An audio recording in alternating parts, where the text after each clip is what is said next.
तो आज की कहानी है दानवीर कर्ण। कर्ण कुंती का पुत्र था। पांडु के साथ कुंती का विवाह होने से पहले ही उसका जन्म हो चुका था। लोक लज्जा के कारण उसने यह भेद किसी को नहीं बताया और चुपचाप एक पिटारे में रखकर उस शिशु को अश्व नाम की नदी में फेंक दिया था। इसके जन्म की कथा बड़ी विचित्र है। राजा कुंती भोज ने कुंती को पाल पोसकर बड़ा किया था। राजा के यहाँ एक बार महर्षि दुर्वासा आए। कुंती ने उसका बड़ा सत्कार किया और जब तक वे ठहरे उन्हीं की सेवा शुश्रूषा में रही। इसकी यह श्रद्धा भक्ति से प्रसन्न होकर महर्षि ने उसे वर दिया कि वह जिस देवता का मंत्र पढ़कर बुलाएगी वही आ जाएगा और उसको संतान भी प्रदान करेगा। कुंती ने नादानी के कारण महर्षि के वरदान की परीक्षा लेने के लिए सूर्य नारायण का आवाहन किया। बस उसी क्षण सूर्यदेव वहां आ गए और कुंती के गर्भ से कर्ण का जन्म हुआ। जब पिटारी में रखकर इस शिशु को उसने फेंक दिया तो वह पिटारी बहती हुई आगे पहुंची। वहां अधिरथ ने कौतूहलवश उसे उठा लिया और खोलकर देखा तो उसमें एक जीवित शिशु देखकर वह आश्चर्य करने लगा। अधिरथ उस शिशु की निरीह अवस्था पर करुणा करके उसे अपने घर ले आया और उसका पालन पोषण करने लगा। उसने उसे अपनी संतान समझा। बालक के शरीर पर कवच कुंडल देखकर उसको और भी अत्यधिक आश्चर्य हुआ और तभी उसे लगा कि वह बालक कोई होनहार राजकुमार है। उसने उसका नाम वसुसेन रखा। वसु का अर्थ है धन। कवच कुंडल रूपी धन उसके पास था। विधाता ने उसको इसे दिया था, इसलिए उनका नाम वसुसेन उचित ही था। वसुसेन जब कुछ बड़ा हुआ तो उसने शास्त्रों का अध्ययन करना आरंभ कर दिया। वह सूर्य का उपासक था। प्रातः काल से लेकर संध्या तक वह सूर्य की उपासना ही करता था। दानी भी बहुत बड़ा था। उपासना के समय कोई भी आकर उससे जो कुछ भी मांगता वह बिना हिचकिचाए उसको दे देता था। अमूल्य से अमूल्य वस्तु से उसको मोह नहीं था। उसका गौरव तो दानवीर कहलाने में था और अपने कृत्यों से उसने वास्तव में यह सिद्ध भी कर दिया कि वह दानवीर था। उसके समान दानी कौरवों और पांडवों में और कोई नहीं था।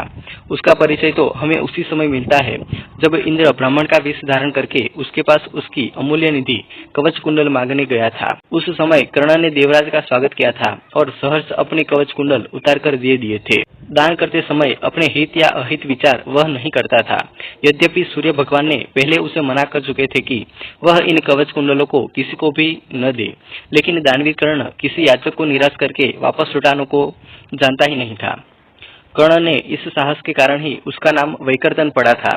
यदि इस कवच कुंडलों को वह नहीं देता तो कोई भी योद्धा उसे युद्ध में परास्त नहीं कर सकता था। इंद्र ने अर्जुन के हित के लिए ही इनको मांगा था, क्योंकि इसके बिना अर्जुन कभी भी उसे नहीं हरा सकता था।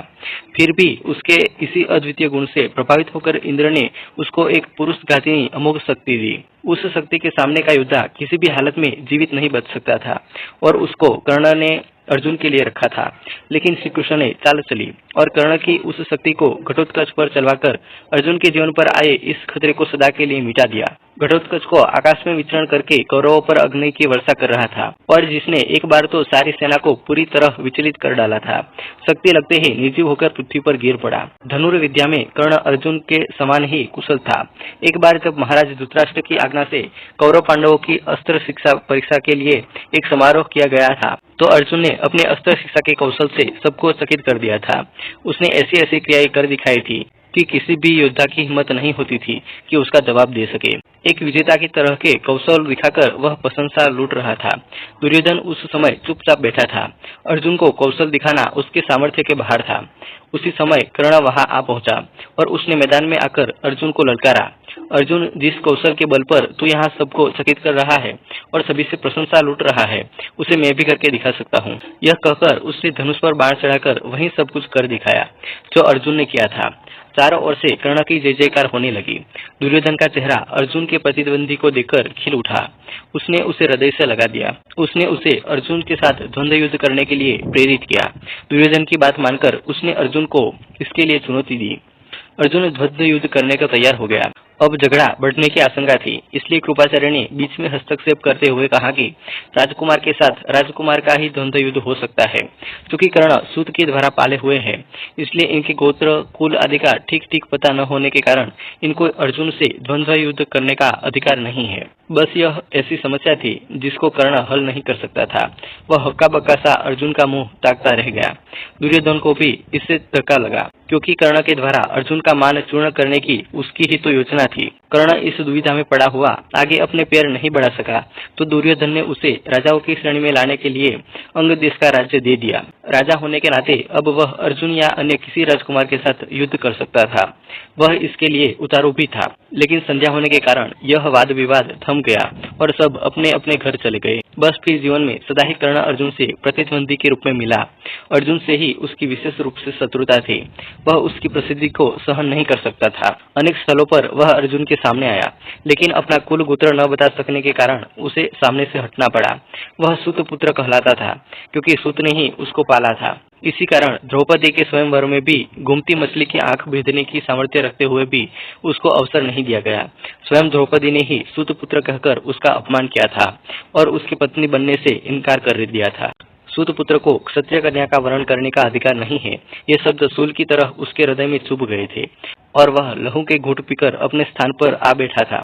लेकिन द्रौपदी के प्रति उसकी घृणा इतनी बढ़ गई थी कि भरी सभा में दुशासन ने द्रौपदी को वस्त्रहीन करना चाहा था तो उसने इसका तनिक भी विरोध नहीं किया था। जब दुर्योधन के भाई विकर्ण ने कौरवों के इस घृणित व्यवहार की निंदा की थी तो कर्ण ने उससे कहा था, विकर्ण तुम अपने कुल की हानि करने के लिए पैदा हुए हो, अधर्म अधर्म तुम पुकार रहे हो। द्रौपदी के साथ जो भी व्यवहार किया जा रहा है वह ठीक है, वह दासी है और दासी के ऊपर स्वामी का पूरा अधिकार होता है। यह कहकर उसने द्रौपदी के द्वारा किए अपने अपमान का बदला चुकाया था। उसी समय उसका हृदय पत्थर की तरह कठोर हो गया था।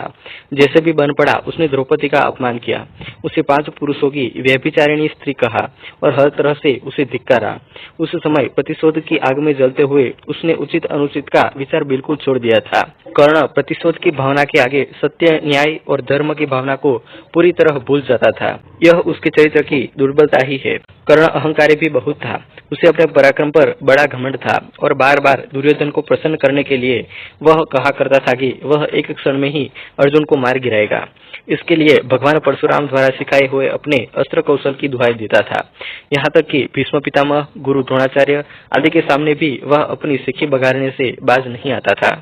जब तक भीष्म पितामह जीवित रहकर युद्ध करते रहे, कर्ण ने युद्ध में हाथ नहीं बटाया। जब उसने सुन लिया कि वे धराशायी हो चुके हैं, उसी क्षण प्रसन्न होकर वह दुर्योधन के पक्ष में आकर शत्रु से युद्ध करने लगा। गुरु द्रोण के पश्चात कौरव सेना का तीसरा सेनापति वही था। कर्ण अपनी बात का धनी था। जो कुछ भी वचन वह दे देता था उससे हटना तो वह जानता ही नहीं था। श्री कृष्ण ने उसे यह बता दिया था कि वह कुंती का ज्येष्ठ पुत्र है और साथ में उन्होंने उससे पांडवों की ओर मिल जाने का आग्रह भी किया था। लेकिन सब कुछ सुनकर भी उसने दुर्योधन के साथ विश्वासघात करना उचित नहीं समझा। श्री कृष्ण ने कहा था, कर्ण भाइयों के विरुद्ध लड़कर उनको मारने की कामना करना पाप है, इसलिए तुम कौरवों का साथ छोड़कर पांडवों का पक्ष ले लो। युधिष्ठिर तुम्हें अपना अग्रज मानकर अपना जीता हुआ राज्य तुम्हें ही दे देंगे। कृष्ण की यह प्रलोभन भरी बातें सुनकर भी कर्ण अपने वचन पर दृढ़ रहा और कहने लगा, श्री कृष्ण, दुर्योधन के साथ विश्वासघात करना सबसे बड़ा पाप है। यदि मैं उसकी मित्रता को तोड़कर पांडवों की ओर मिल जाऊंगा तो सब यही कहेंगे कि कर्ण अर्जुन से डरकर उनकी ओर मिल गया है। फिर मैं ऐसा क्या करूं? मेरी माँ ने तो मुझे मारने का सारा प्रबंध कर दिया था। सूत ने ही मुझे उठाया और पाला, इसलिए वे ही मेरे पिता तुल्य है। सूतों के साथ मैं कई यज्ञ भी कर चुका हूँ और मेरा विवाह संबंध भी सूतों के परिवार में ही हुआ है। फिर मेरा पांडवों से क्या संबंध रहा?